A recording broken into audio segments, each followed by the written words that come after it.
হায় রে ফুলতলি সাপ এখনো ফাউলি ছবি দেখলে জানে কয় বিতরে দি হামাই আঞ্জা করি আনিলে ইটা মলা নাই আল্লাহর বুজুর্গ খোলা আসলা তার মাঝে কুচ্ছু আসিল না বাইরমপুরি হুজুর কত বুজুর্গ খোলা করে অত মজা আছিল একলগে উল্টা বোয়া খাওয়া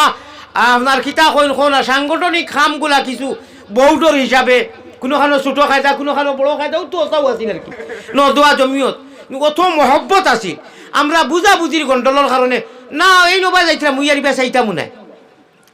ইটা না ও সর্বস্তরের সকল দলের সকল বস্তকর যা হাজির হয়েছি আল্লাহর পিয়ারা বন্দা আল্লাহ কিয়ামতের দিন কইবা আমার মুমিন বন্দা যারা আনা দেখিয়া ইকিয়াম করছনি ইয়া নবী সাল্লাল্লাহু আলাইহি ওয়াসাল্লাম কইছনি কথা করছনি ইটা নাই কইবা আমার মুমিন বন্দা যারা এক কলিমা যাইন জেসা যাও করি পৃথিবীর এমন কোনো জায়গা নাই যে অনুগেলে শুনবায়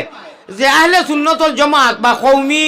বা দেওবন্দি বা ফুলতলি মসলকর ইনু গেলে কলিমা তৈবা এগু হবাই থাকে উল্টা উল্টানি কলিমা শাহাদত উল্টানি এক কুরআন এক আল্লাহর দুয়াই লক্ষ লক্ষ সাহাবায়ে কেরামকে রিওয়ায়াত করছই বর্ণনা করছন বয়ান করছন কোন সাহাবীরে তো আমরা ইগান কইছি না কইতাম না যে অমুক সাহাবী ঠিক নাই কইমুনি সারা রাদিয়াল্লাহু আনহুম ও রাজু আনহু এটাও থোড়া বুঝার গন্ডগোল যাই হোক